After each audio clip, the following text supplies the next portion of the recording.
Hola hermanos queridos, ¿cómo están? Nosotros estamos muy bien, gracias a Dios, comenzando un nuevo día, el Día del Señor, que para todos nosotros es tan importante, ¿no? Tan especial el Día del Señor, el poder juntarnos para hablar de su palabra, para alabar su nombre, para darle gracias por todas sus bondades y todo lo que Él hace en nuestras vidas a cada momento. Que el Señor los bendiga y que el Señor pueda darnos un día de bendición. Amén. Es el día del Señor. Dice, nos gozaremos y nos alegraremos en Él. Amén. Así que vamos a estar compartiendo este momento la palabra del Señor. En esta mañana queríamos compartir con todos ustedes el Salmo 33. Vamos a leer desde el versículo 1 hasta el 12.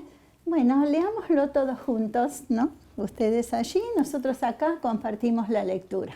Amén. Leemos entonces Salmo 33, alabanzas al Creador y Preservador. Amén. Alegraos, oh justos, en Jehová. En los íntegros es hermosa la alabanza. Aclamad a Jehová con arpa, cantadle con salterio y decacordio. Cantadle cántico nuevo, hacedlo bien, tañendo con júbilo. Porque recta es la palabra de Jehová, y toda su obra es hecha con fidelidad. Él ama justicia y juicio. De la misericordia de Jehová está llena la tierra. Por la palabra de Jehová fueron hechos los cielos, y todo el ejército de ellos por el aliento de su boca. Él junta como montón las aguas del mar, Él pone en depósitos los abismos. Tema a Jehová toda la tierra, teman delante de Él todos los habitantes del mundo. Porque Él dijo y fue hecho, Él mandó y existió. Jehová hace nulo el consejo de las naciones y frustra las maquinaciones de los pueblos. El consejo de Jehová permanecerá para siempre, los pensamientos de su corazón por todas las generaciones. Bienaventurada la nación cuyo Dios es Jehová, el pueblo que Él escogió como heredad para sí. Amén. Gloria a Jesús. Gloria al Señor. Este hermoso salmo no dice quién lo escribió, no se sabe, pero es un salmo de alabanza y adoración a Dios. Dice que resalta el poder soberano de la palabra de Dios y de sus obras. Si miramos el Salmo 32 y el versículo 11, dice, alegraos en Jehová y gozaos justos y cantad con júbilo todos vosotros los rectos de corazón. Allí nos está alentando, llamando a la alabanza. Y si pasamos al primer versículo del 33, que está ahí muy seguidito, nos exhorta a alabar. Alegraos, oh justos en Jehová, en los íntegros. Es hermosa la alabanza. Fíjense cómo termina un salmo y comienza el otro de la misma forma, exhortándonos y animándonos a alabar al Señor por su grandeza y por sus misericordias, ¿no? Y también nos dice, alaben los justos.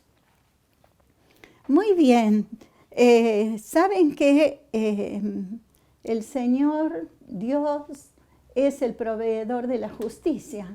¿Vieron cuando el pastor nos dice, ¿usted es justo? Y nosotros nos quedamos allí mirando y pensando si somos justos.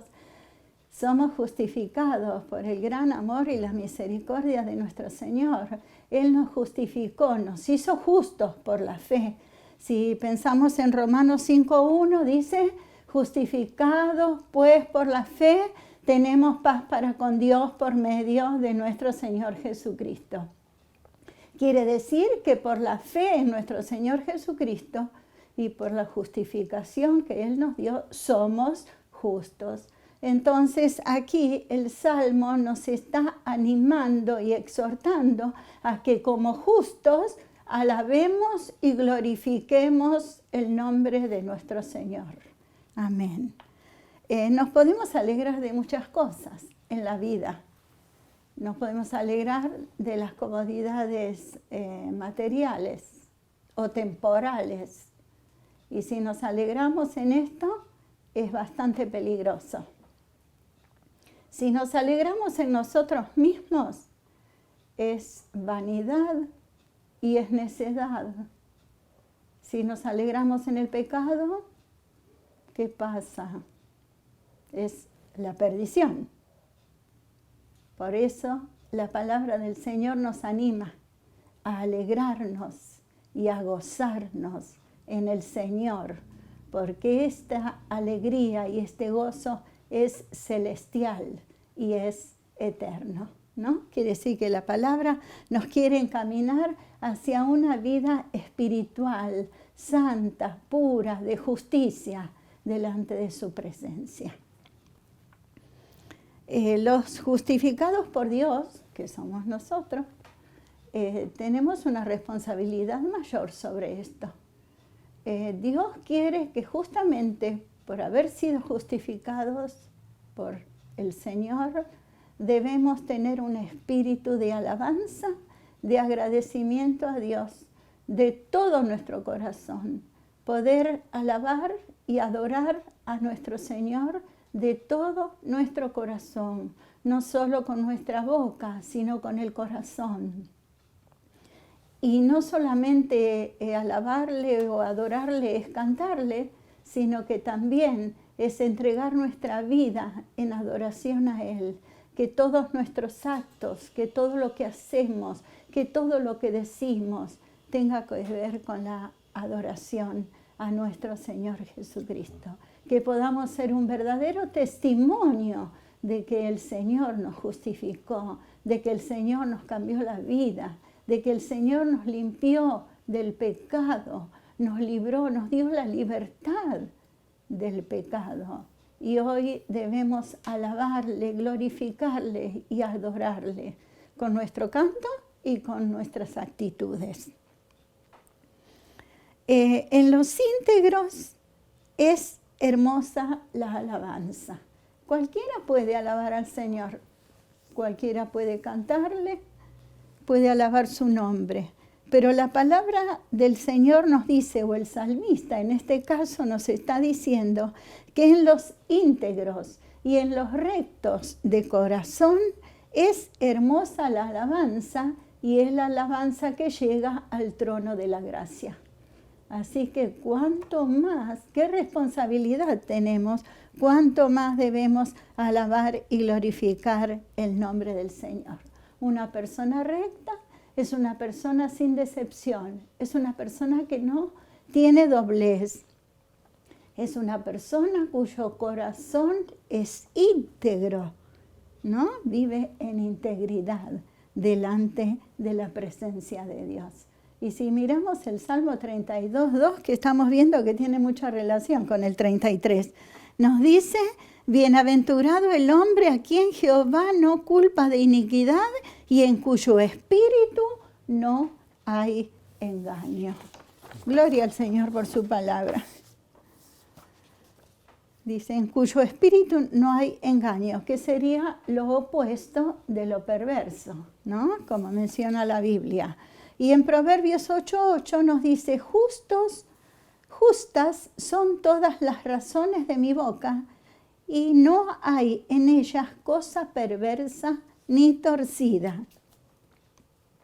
¿Qué es lo que Dios pide de nosotros? Que seamos rectos de corazón, que no haya en nosotros ninguna cosa pecaminosa ni torcida en el camino del Señor que estamos caminando. Ahora si vamos al versículo 2, nos encontramos que allí, aparte de seguir instando a que alabemos su nombre, dice, aclamad a Jehová con arpa, cantadle con salterio y decacordio. Ahí nos está mencionando 3 instrumentos que eran muy comunes en los tiempos bíblicos, 3 instrumentos de cuerda que se usaban. Y vamos a ver un poquito de qué se tratan estos instrumentos. Dice que el decacordio es una lira de 10 cuerdas. ¿Vieron cómo es la lira? No sé si en aquel momento tendría la misma forma o no, pero es una lira con 10 cuerdas.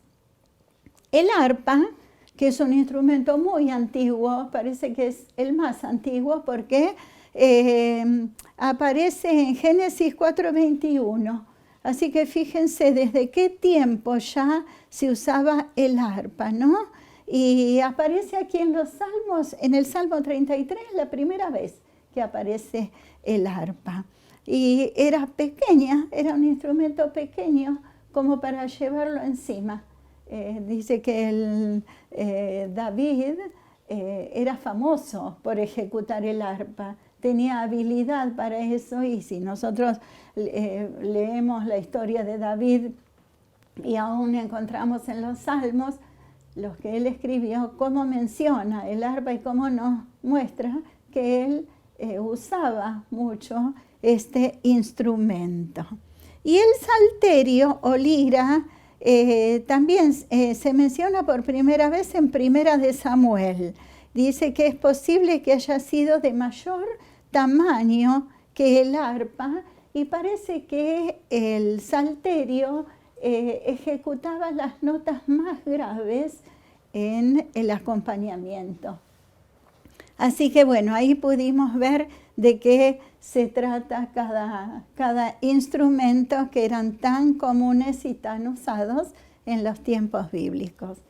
Después nos sigue diciendo, cantadle cántico nuevo. Qué hermosa esa frase, y cuántas veces en la Biblia la encontramos, que tenemos que cantarle al Señor un cántico nuevo, ¿no?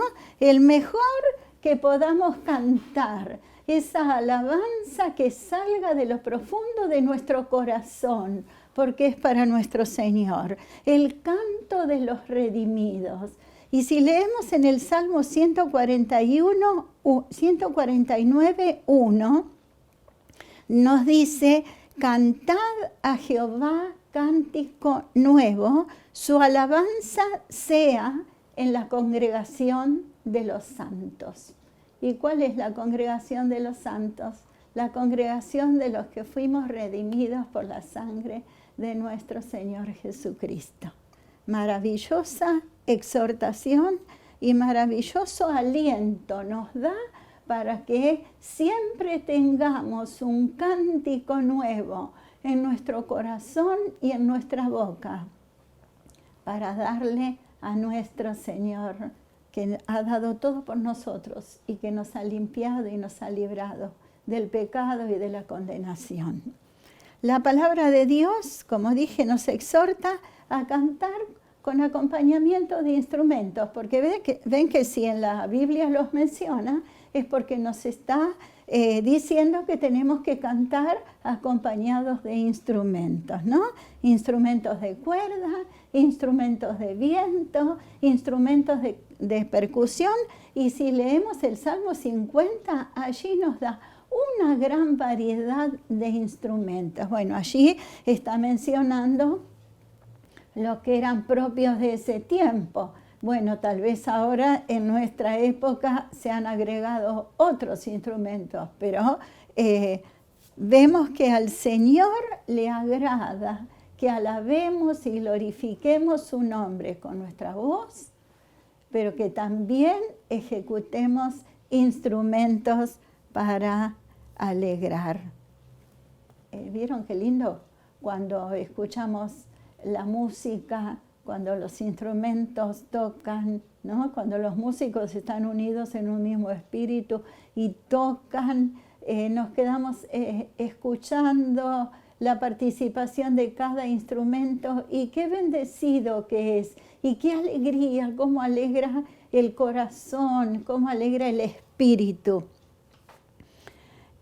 También nos dice, hacedlo bien tañendo con júbilo. El salmista expresa dos cualidades que hay que tener para el canto sagrado. Ha de hacerse bien como quien le está cantando al Señor, ¿no?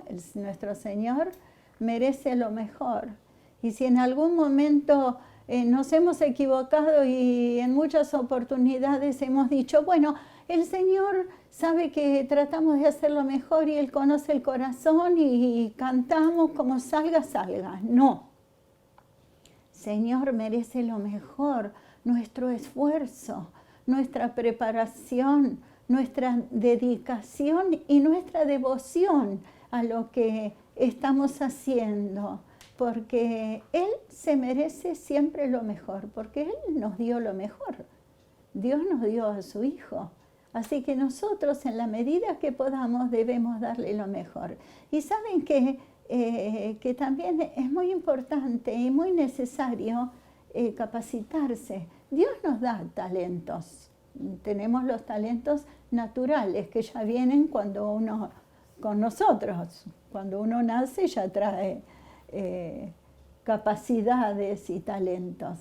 Pero qué importante poder explotarlos para la obra del Señor, poder capacitarnos, ¿no? Ir a estudiar, si tenemos buena capacidad para cantar o una buena voz, qué lindo poder ir a aprender un poco de canto, porque sabemos que nos hacen vocalizar y esa voz se va puliendo y va sonando cada vez mejor.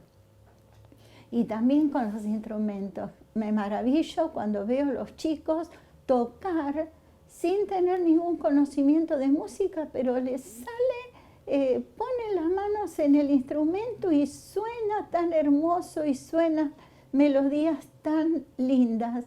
Pero qué valioso también aprovechar ese talento y prepararse.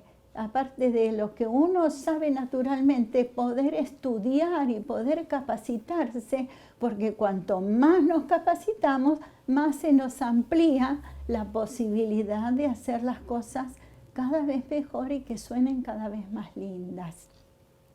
Entonces dijimos que debe hacerse como quien lo hace para Dios y también debe hacerse con júbilo y con alegría, con el corazón ardiente de piedad y de devoción a Dios. Una cosa es cantar como por obligación, abriendo la boca con esfuerzo, y otra es darle al Señor ese canto que sale del corazón y allí suena maravilloso porque sale de un corazón que tiene una gran devoción por el Señor.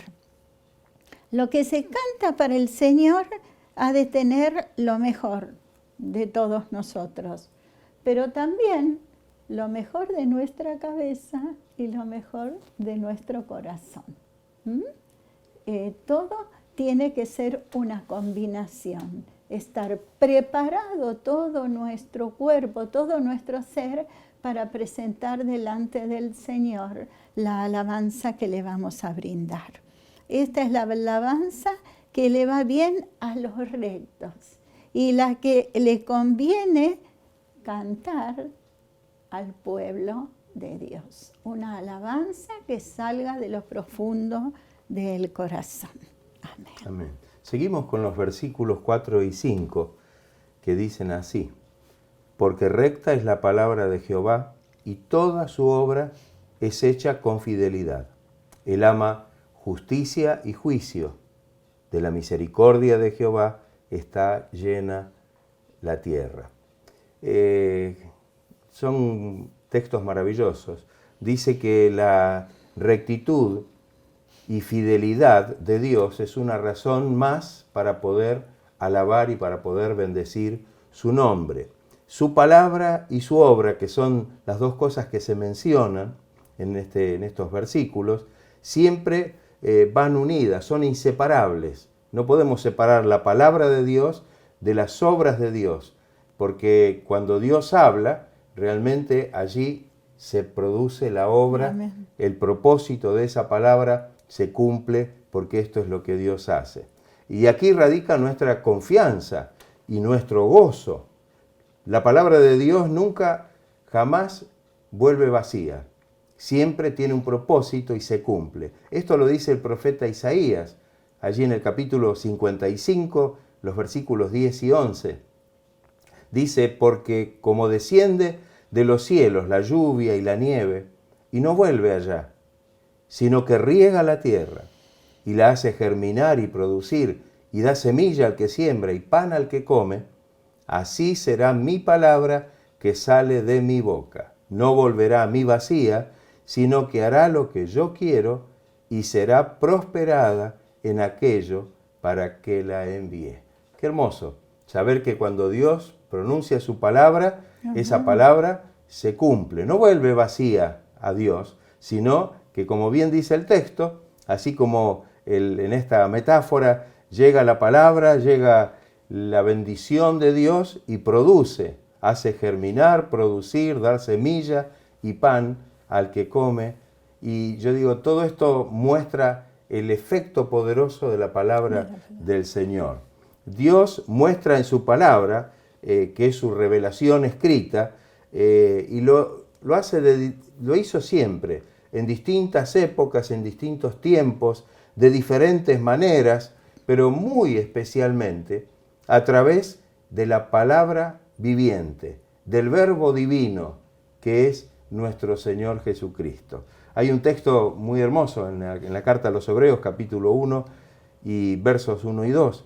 Dice, Dios, habiendo hablado muchas veces y de muchas maneras en otro tiempo a los padres por los profetas, en estos postreros días nos ha hablado por el Hijo, por Jesucristo, a quien constituyó heredero de todo y por quien asimismo hizo el universo. Qué importante esto, ¿no? Que nosotros podamos hoy tener esta palabra de Dios a través de la obra de Jesucristo, a través de la persona de Jesucristo, que se nos revela realmente todo el propósito de Dios. También se da a conocer en sus obras, que dice que son hechas con fidelidad. Hay dos salmos, el Salmo 104 y el Salmo 119, que tienen dos versículos muy hermosos. Cuán innumerables son tus obras, oh Jehová. Hiciste todas ellas con sabiduría. La tierra está llena de tus beneficios. De generación en generaciones, tu fidelidad, tú afirmaste la tierra y subsiste. Qué hermoso que las obras del Señor se manifiestan con fidelidad. Cuando miramos a nuestro alrededor, vemos que el Señor sigue obrando, que la palabra del Señor sigue siendo fiel y verdadera y se cumple en la vida de aquellos que realmente y especialmente la crean. Por otro lado, es un Dios de inagotable misericordia. Las obras de Dios dice que son hechas con fidelidad, pero también son una muestra de la misericordia de Dios, es decir, de ese favor que nosotros no merecemos. Y dice el texto que leímos que toda la tierra está llena de esta misericordia de Dios. Qué importante esto, ¿no? Que la tierra esté llena de la misericordia, de la muestra de ese favor, de ese amor misericordioso, de ese favor inmerecido. Sin embargo, pocos son los que reconocen para poder rendirle alabanza y para poder tributarle al Señor toda la gloria. Si el mundo pudiera ver realmente las obras de Dios, si el mundo pudiera saber que el poder de su palabra se manifiesta en obras que nos llegan a todos, no solamente a los que creemos, aún son visibles y se hacen claramente, como dice la palabra, visibles a todos. Sin embargo, pocos son los que las reconocen como para rendirle la verdadera y genuina alabanza y tributarle al Señor toda la gloria. El versículo 5 dice que Él ama justicia y juicio. El salmista siguió pensando en la grandeza del carácter de Dios, que muestra a través de su amor la justicia y el juicio. Tal vez podemos por un momento mirar el significado de estas dos palabras, ¿no? digamos, en este contexto, en el contexto de la palabra de Dios. Justicia es el carácter o cualidad de ser recto o justo.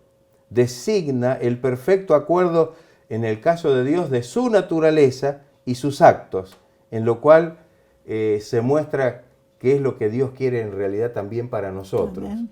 Y esto es algo tan importante, porque Dios se revela. Es un atributo de Dios que se manifiesta abiertamente, pues su justicia significa esencialmente lo mismo que su fidelidad o que su veracidad o su verdad, aquello que es consecuente con su propia naturaleza. Qué hermoso esto, ¿no? Que esta justicia de Dios pueda realmente mostrarse, pueda revelarse de una manera tan abierta para que todos podamos realmente comprenderlo. En Romanos capítulo 3, versículos 25 y 26, dice algo también muy importante. A quien Dios puso como propiciación por medio de la fe en su sangre para manifestar su justicia, a causa de haber pasado por alto en su paciencia los pecados pasados, con la mira de manifestar en este tiempo su justicia, a fin de que Él sea el justo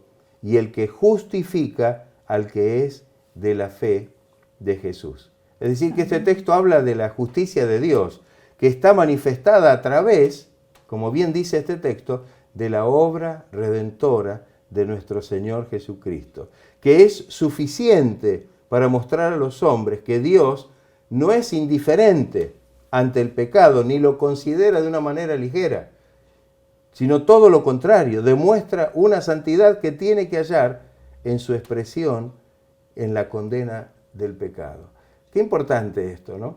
Que esta justicia de Dios no es que exceptúa el pecado o le da poco valor, sino por el contrario, realmente Él está mostrando de que delante de esta situación, su justicia a través de la obra de Cristo puede llegarnos de una manera tan maravillosa y tan directa, y que de ninguna manera esto significa que Dios esté pasando, digamos, de una manera ligera el pecado de la humanidad.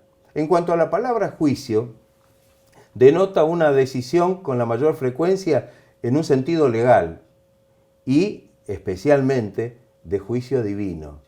En Romanos 2, capítulo 2, versículo 5, dice, pero por tu dureza y por tu corazón no arrepentido, atesoras para ti mismo ira o juicio para el día de la ira de la revelación del justo juicio de Dios. Qué importante, ¿no? Esta palabra aquí es importante, justo juicio. Sabe que hay una palabra del griego que une estos dos conceptos. Es una palabra que cuando la descomponemos significa justamente esto, justo juicio. La palabra dikaios, que significa recto, y crisis, que significa justo. Y se traduce siempre separadamente como justo juicio o un recto juicio de parte de Dios. Porque siempre, en todo momento y en toda circunstancia, su justicia es maravillosa y su juicio es recto. Siempre es conforme a la rectitud y a la justicia y a la verdad. Gloria a Dios. Amén. Y continúa diciendo, por la palabra de Jehová fueron hechos los cielos. Sabemos que Dios creó el mundo y todo lo que en él hay. Todas las cosas fueron hechas por la palabra de Jehová y por el aliento de Jehová. Así nos dice la palabra. Pero también nos dice que Cristo es la palabra de Dios y que el Espíritu Santo y que el Espíritu es su aliento.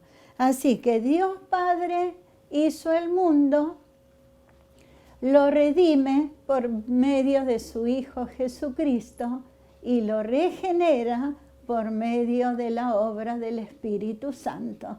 Todos sabemos que cuando el Señor entra en nuestro corazón, cuando le aceptamos como nuestro Salvador, el Espíritu Santo llega a nuestra vida y ahí comienza la obra de regeneración. Así que sabemos que todo lo que Él dijo fue hecho y todo lo que Él mandó quedó firme. Amén. Y también sabemos que lo que Dios hace, lo hace bien, ¿no? Y siempre siguiendo un plan perfecto, y para todo tiene un propósito determinado, y sabemos que nunca falla, porque los propósitos de Dios son perfectos. Se mencionan dos cosas en este salmo y en este texto, entre las que Dios creó, ¿no? Dice que Él creó los cielos y todo el ejército de ellos. Pensamos en los cielos y en el ejército de ellos, pensamos en el sol, en la luna, en las estrellas, y también pensamos como ejército de ellos a los ángeles. Y también creó las aguas del mar con sus abismos, dice, donde queda guardado todo como en un gran depósito. Los versículos 8 y 9 nos dice: tema a Jehová toda la tierra, teman delante de Él todos los habitantes del mundo, porque Él dijo y fue hecho, Él mandó y existió. Importante tener en cuenta la maravillosa creación de Dios, todo lo que Él hizo, todo lo que Él creó aún a nosotros, ¿no? Y también qué importante, conociendo al Señor y teniendo en cuenta la grandeza de Él, el saber cuidar todo lo que Él puso a nuestro alcance, todo tan hermoso y todo tan maravilloso, que el hombre de a poco ha ido destruyendo. Pero nosotros que conocemos la creación del Señor y su grandeza, su maravilloso amor y misericordia, debemos saber cuidar todo lo que Él puso para que nosotros usemos. Cuando menciona el temor, sabemos, los que conocemos la palabra de Dios, sabemos que ese temor no es tener miedo a Dios, sino se refiere a un temor reverente, a un temor santo, un temor sabiendo valorizar la grandeza de nuestro Señor. Entonces, si leemos el Salmo 95, los versículos 6 y 7, nos dice: venid, adoremos y postrémonos, arrodillémonos delante de Jehová, nuestro Hacedor, porque Él es nuestro Dios. Hermanos, que seamos realmente agradecidos, ¿no? Y que sepamos, como dijimos, con nuestra voz, con nuestra mente, con nuestro corazón, con nuestra vida de testimonio, poder alabar y glorificar el nombre del Señor con júbilo y con alegría.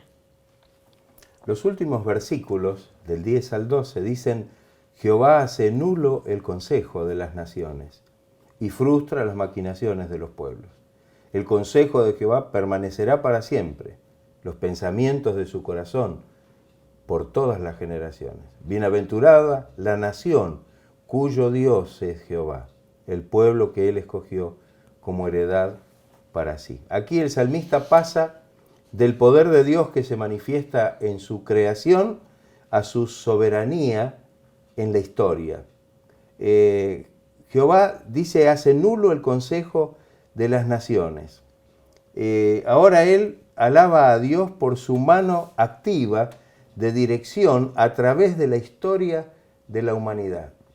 Dios siempre ha estado presente y siempre ha hablado de una o de otra manera, y realmente dice la palabra que Él hace nulo el consejo de las naciones. Dios se mueve en medio de las naciones gentiles, de la gente, frustrando, dice, los planes de sus enemigos y cumpliendo su propósito, cumpliendo su consejo. Porque en realidad cuando dice aquí el consejo, se relaciona con los propósitos y dice también con los pensamientos de su corazón y que permanecen para siempre. Amén. Nadie va a poder cambiar los designios de Dios. nadie va a poder mover a Dios de su propósito, de su consejo y de los pensamientos de su corazón. Él está en control de todas las cosas. La causa de Dios jamás está en riesgo. Las artimañas del infierno son deshechas por la sabiduría maravillosa del Señor. Las maquinaciones de Satanás serán frustradas por su divino poder. Sabemos que no podrá el enemigo porque ya es un enemigo vencido, porque Jesucristo lo venció allí sobre la cruz. El último versículo dice, la nación cuyo Dios es Jehová puede llamarse bienaventurada, feliz, dichosa, aquellos que tienen realmente al Señor como nuestro Amén. Dios. Al considerar la perfección de Dios, esto muestra la bendición de la nación que se alinea conscientemente con Dios y con sus propósitos. Cuando esto lo miramos a nivel del mundo, decimos qué terrible, porque no pasa esto. Aún naciones que han sido realmente evangélicas en sus cimientos, parece que en el avanzar y en el devenir del tiempo han ido apartándose realmente de ese temor de Dios y de saber realmente que eran una nación que debía glorificar a Dios. Las naciones gentiles nos damos cuenta que se apartan, que se alejan de los propósitos de Dios. Dice, ya que el Señor creó todo y gobierna soberanamente todo el universo, las naciones deberían reconocer que solo Él es el único Dios, el que gobierna, el creador y es sustentador de todas las cosas. Pero no ocurre esta situación. Debiéramos hacerlo. Hay una cosa como para finalizar que es muy importante. Las palabras que tenían un significado tan especial, inclusive para el pueblo de Dios en su tiempo, el pueblo que Él escogió, como dice el Salmo, esto ahora tiene un significado mayor para aquellos que están en Cristo. Tal vez tenemos un texto allí en la carta de Pedro, primera carta, capítulo 2, versículo 9, que dice que somos linaje escogido, real sacerdocio, nación santa, pueblo adquirido por Dios. Si bien las naciones como naciones en este tiempo no están realmente poniendo a Dios como su Dios y siguiendo los preceptos y los propósitos de Dios, sí Dios tiene un pueblo en la tierra, que en este tiempo es la iglesia, y que necesitamos realmente saber que este es el pueblo, como bien dice el apóstol Pedro, haciendo mención de algo que también tiene que ver en la antigüedad para el pueblo de Israel, que somos linaje escogido, real sacerdocio, nación santa y pueblo adquirido por Dios. En un sentido especial, habla de la bendición que pertenece a aquellos escogidos por el Señor, tenidos por Dios como heredad para sí. Qué hermoso saber esto, ¿no? Amén. Que realmente podemos vivir en este tiempo, donde el mundo en general y en su mayoría no siguen a Dios, no buscan a Dios, no tienen a Dios como su Dios. Pero nosotros, dentro de este contexto, amén, formamos un pueblo, formamos una nación santa, un pueblo adquirido por Dios a precio de sangre, que es la iglesia del Señor. Gracias, qué gozo Señor. Grande poder realmente recibir y vivir en esta bendición. Amén. Qué gozo saber que somos el pueblo escogido por Dios. Qué maravilloso privilegio que tenemos. Bueno, que el Señor nos ayude, ¿no?, a poder valorizar todo lo que Él nos dio y que podamos poner nuestras vidas en sus manos para que Él nos use, para que este pueblo de Dios sea grande y podamos sacar las almas de las manos del enemigo. Que el Señor nos ayude. Vamos a orar para que el Señor afirme esta palabra en nuestros corazones y para que la podamos poner por obra. Amén. Señor, te damos muchas gracias. Gracias porque pertenecemos, Señor, a este pueblo que ha sido redimido, Señor, a precio de sangre por la obra de Jesucristo allí en la cruz. Gracias, Señor, porque, como dice este versículo que hemos mencionado en la carta del apóstol Pedro, Señor, ahora somos un pueblo escogido, un real sacerdocio, una nación santa, Señor, para que podamos anunciar las virtudes de aquel que nos llamó de las tinieblas a su luz admirable. Ayúdanos, Señor, para ser testimonio, para que nuestra vida pueda ser digna de ti, Señor, y que podamos verdaderamente anunciar tu mensaje, tu evangelio, para que pueda extenderse, Señor, hasta lo último de la tierra. Gracias, Señor. Gracias te damos, Señor, por estos maravillosos privilegios que tú nos diste. Y, Señor, te pedimos que podamos ser fieles y verdaderos creyentes, Señor, que alabemos y glorifiquemos tu santo nombre, así como nos indica tu palabra, que alabemos con gozo de corazón, que cantemos con júbilo alabanzas Amén. A tu nombre, Señor. Gracias. Te damos gracias por tu gran amor y tu misericordia y por tus bondades, Señor, que cada momento están al lado nuestro, fortaleciéndonos y ayudándonos en toda nuestra vida diaria. Ponemos nuestras vidas en tus manos, Señor. Te lo agradecemos de todo corazón. Amén. Amén. Gracias, Señor. Gracias, Jesús. Dios. Gracias, Señor. Gloria a Dios. Y la frase que nos queda para el día de hoy: cuán grande es nuestro Dios. Amén. Cuán grande es nuestro Dios. Gloria al Señor. Gracias, Jesús. Los esperamos esta noche a las 22. Saben que hoy estamos con un cumpleaños en la familia. Nuestro pastor cumple los años y esta noche nos vamos a reencontrar a las 22 y vamos a tener un encuentro muy especial. Que el Señor les bendiga ricamente. Los amamos en el amor de Cristo Jesús. Que el Señor los bendiga ricamente y los esperamos. Luego nos reuniremos para compartir las grandes bendiciones del Señor. Amén. Dios los bendiga.